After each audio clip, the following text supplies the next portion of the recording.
mtu yoyote kama ataweza kufanya, hakuna mtu yoyote atakayeweza kumdhuru katika hii dunia, lakini ataogopewa na jini yoyote unamjua wewe.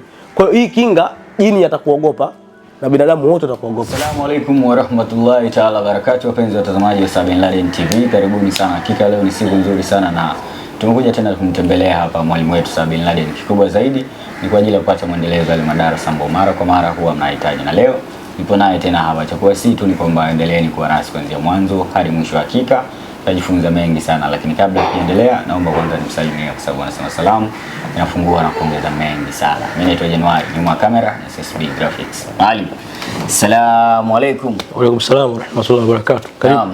Naam, karibu. Asante sana. Vipi maendeleo? Alhamdulillah, shukuru salama, alhamdulillah. Mwenyezi Mungu ametujalia na alhamdulillah Mwenyezi Mungu ametugia afya. Alhamdulillah tumekutana tena Sheikh. Okay. Siku nyingine nzuri. Bila shaka watazamaji wetu watakuwa na hamu sana kusikia darasa jipya kutoka kwako.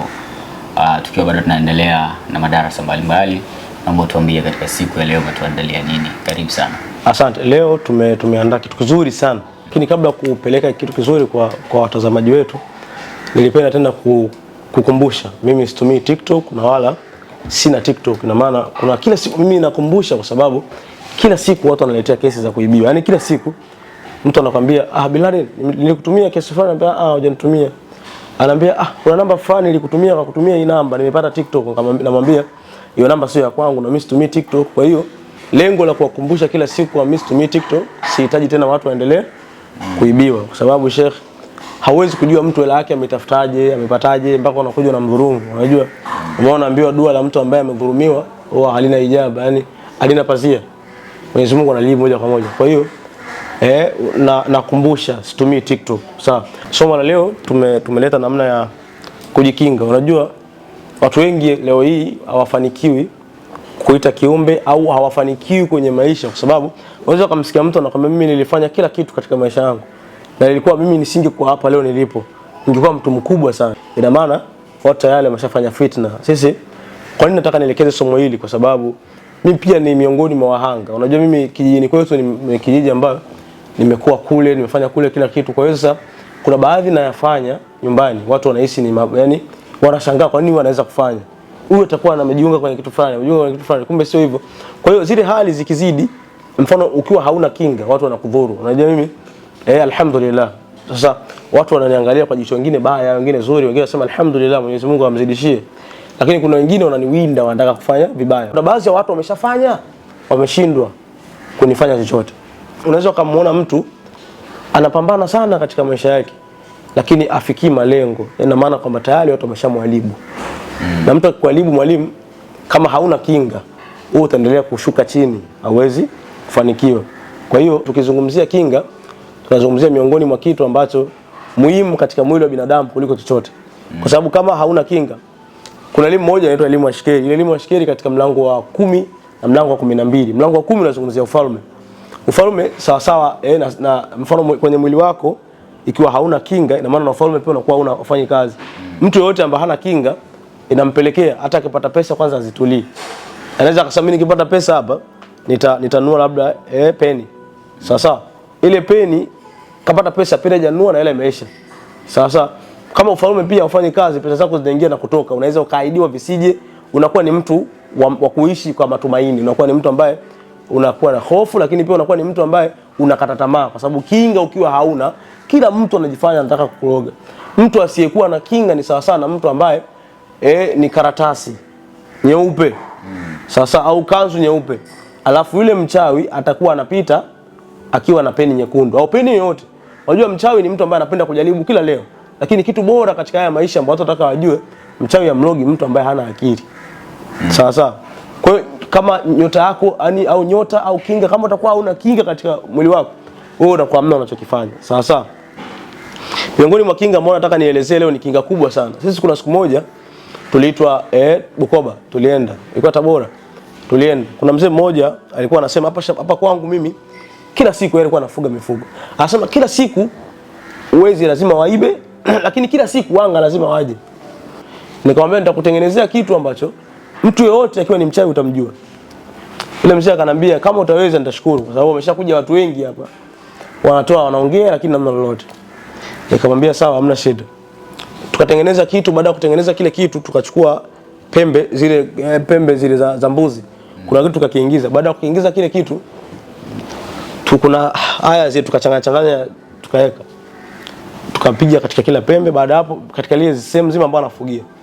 Baada hapo yule mzee akakaa wiki nzima watu wajaenda kuiba. Akanambia baada ya kufanya ile kinga sijasikia chochote. Ila kuna bibi mmoja alikuja nyumbani akaniuliza, ambia Sheikh Kasim, hapa nyumbani kwako jana kuna siku hizi watu wanadhikiri usiku. Umeelewa? Yaani yule mzee alienda kumuuliza rafiki yangu ambaye nimeenda kumfanyia tiba. Akamwambia Sheikh Kasim, hivi hapa kwako siku hizi watu wanafanya dhikiri kila siku, mbona sisi hautualiki? Umeelewa? Yaani yule mzee anamuuliza Sheikh Kasim. Sheikh Kasim akamuuliza bibi, yule mzee, watu wanafanya dhikiri kwangu mimi sijakualika. Kwako kila siku usiku tukipita tunasikia watu wanafanya dhikiri, wanafanya dhikiri sasa. Mbona unafanya shughuli bila kutualika? Yule Sheikh Kasim akanipigia akanambia, kwa nini bibi ananiambia hivi? Nikamwambia wewe alikuwa ni mwanga.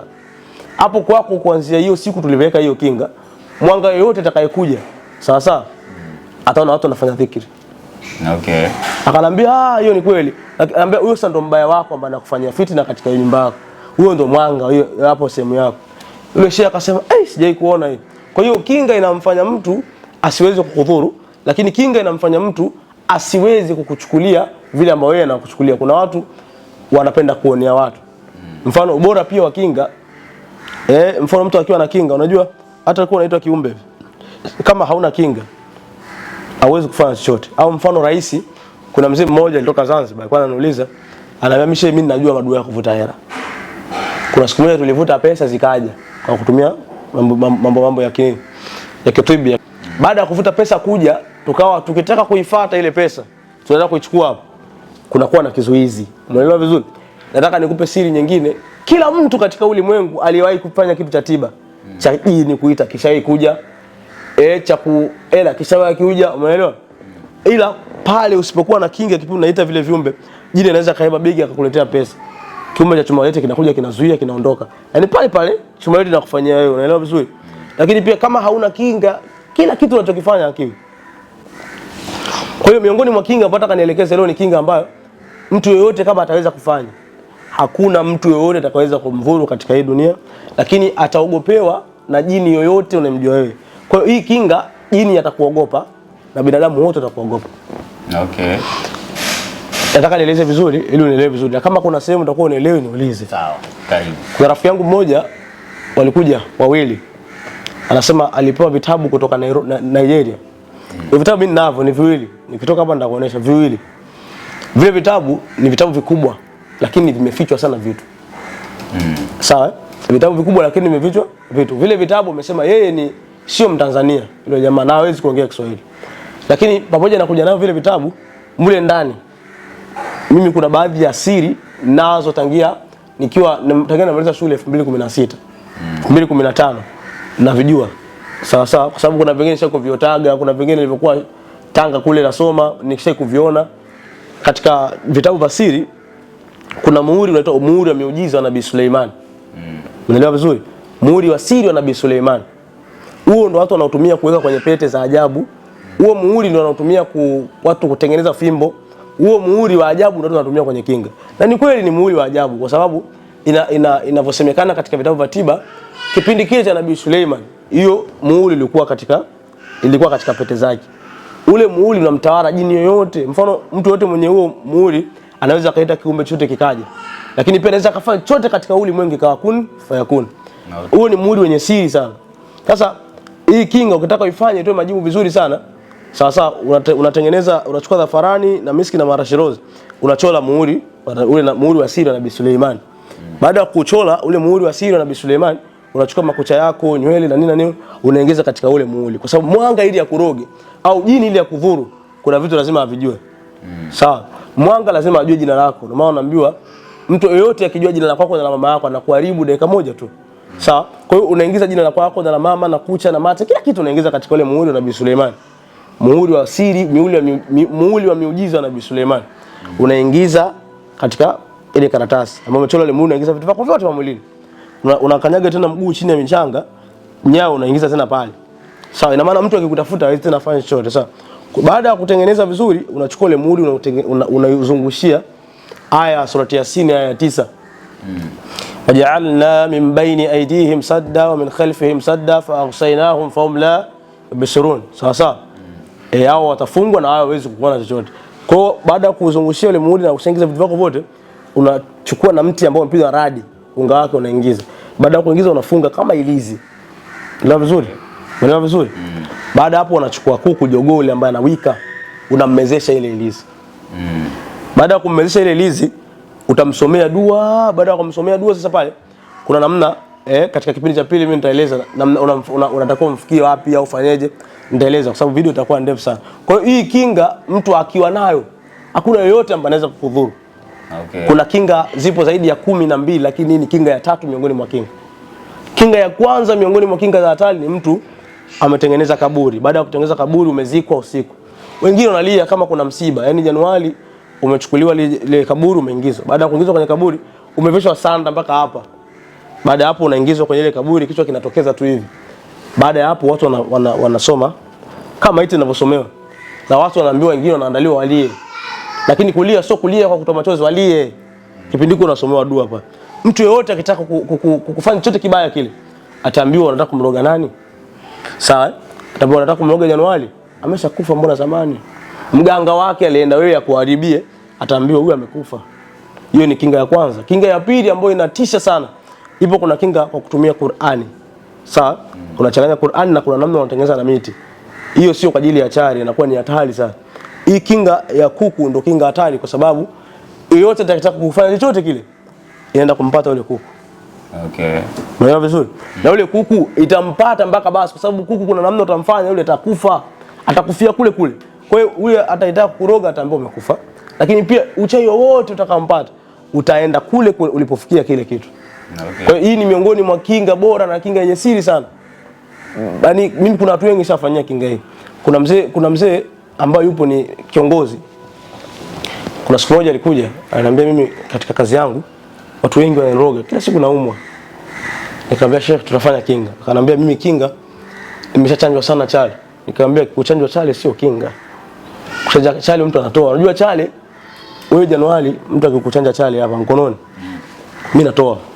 Okay. Yaani ikiwa mtu amekuchanja chale ya kinga mimi natoa. Naweza kutoa. Na rahisi sana. Hata wewe mfano unachukua vibuyu viwili utavisaga. Baada ya kuchukua vibuyu viwili kuvisaga hivi utachukua unga unaita muhunga unachanganya. Uenda porini uko unavaa kaniki unaivaa kwa huku sawa. Baada ya kuivaa ile kaniki unakoga ile dawa kwa manuizi. Baada hapo ile kaniki unalivulia kwa kushuka chini. Kuna maneno hapo unanena. Baada ya hapo hiyo kinga ifanye kazi. Okay. Kwa kinga yote ya chai inakuwa inakufa. Lakini hizi kinga ambazo nimeelekeza hapo ni kinga za milele. Kinga inamsaidia mtu yote aweze kuponea. Kama mtu yote ataweza kufanya tiba basi cha kwanza afanywe kinga. Okay. Naam. Wapenzi watazamaji wa Sabin Laden TV, mpaka kufikia hapo tumefikia mwisho, lakini mwisho wa darasa hili hapa ndio mwanzo wa darasa mengine. Kwa hiyo hakikisha una subscribe, lakini pia waambie ndugu jamaa na marafiki kwamba kupitia Sabin Laden TV ni sehemu ambayo mnaweza mkajifunza mambo mengi sana. Kwa hiyo nao pia waje hapo wa subscribe ili wasipitwe na madarasa kama haya. Mimi naitwa Januari, nyuma ya kamera SSB Graphics. See you until next time.